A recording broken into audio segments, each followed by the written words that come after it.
As desperation sets in for the Quraysh, they begin to try new tactics. After two prominent Quraysh elders had converted to Islam along with many other noblemen, it became increasingly difficult to persecute any Muslims due to the tribal asylum system. The Prophet Muhammad, peace and blessings be upon him, took advantage of this. In the pilgrim season, he began to spread his message. The Quraysh then coordinated a smear campaign against him.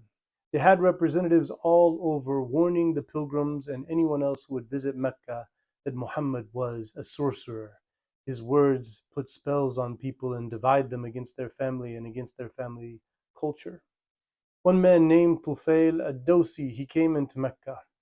Tufail was a nobleman of his tribe. He was an accomplished poet and a tradesman. He saw Prophet Muhammad, peace and blessings be upon him, sitting on a nearby hill with a crowd around him. He was planning to avoid him, but he felt ashamed at the cowardly attitude that the Quraysh had instilled in him. He said to himself, I'm a poet, I know language, let's go hear what he has to say. So he went and listened to what the Prophet had to say and learned some Quran. Of course, he loved what he had to hear and he converted to Islam. And then he later declared the Quran is far superior than any poetry that anyone has ever written. The Quraysh soon realized their smear campaign had backfired. Anyone who had heard about Muhammad was now curious to meet and listen to him. The Quraysh decided to take a new approach.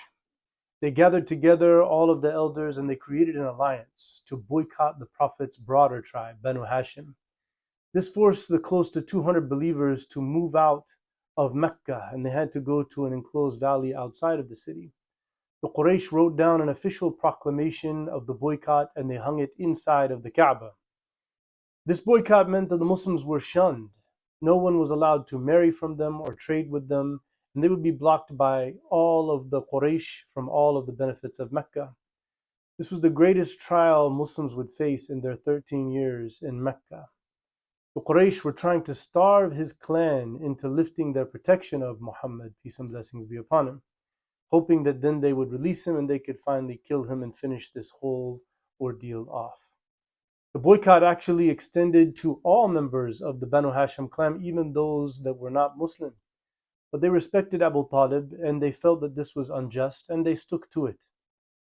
As weeks turned into months and months into years, the situation got extremely bad. Kids and elderly were sick and weak. Everyone was starving to the extent that people were eating from tree bark and shrubs. Some Muslims suggested that they should assassinate some of the leaders or begin an insurgency against the Quraysh leadership during this time. But God assured them, إِنَّهُمْ يَكِيدُونَ كَيْدًا وَأَكِيدُ كَيْدًا فَمَهِّلِ الْكَافِرِينَ أَمْهِلْهُمْ رُوَيْدًا. They are plotting a plot and they are working against you, but I too have a plan, God says. So give them respite, let them be for a little while, and God's decision will come through. The boycott continued for almost 3 years. Some people from the Quraysh became disgusted with the ongoing inhumane treatment of their fellow tribesmen. This is going completely against their tribal code of honor that they had developed. Two men rallied people in front of the Kaaba and they challenged them to think about what they have been doing and how they've been treating their distant relatives. The leaders of Quraysh tried to stop them, but they were outnumbered by the time people got together and listened to this. So they had no choice but to renegotiate. So they resolved that they would go to the Kaaba and they would look at this boycott and renegotiate the terms of their engagement with the Muslims. At that time, the Prophet, peace and blessings be upon him, told his uncle Abu Talib that this declaration had been eaten up by bugs, except for the phrase, "In your name, O God." Abu Talib asked him if he was sure. He said, yes, this is something that God has just informed me of. He told the Quraysh this. Abu Talib told them, this is what had happened to your declaration. And they said, no way, Allah would never allow such a thing to happen. Abu Talib then said, if this is true, that the declaration is as it is, I will fulfill your mission and hand over Muhammad. But if it is not, you must give up this boycott and these negotiations completely and let the Muslims be free to practice and believe as they like. When these Quraysh entered the Kaaba to get the proclamation, they found that indeed it had been completely eaten up, and laying on the ground was a small piece of a parchment saying, "In your name, O God." So after 3 long, hard years, the boycott was finally over, and the believers were free to thrive.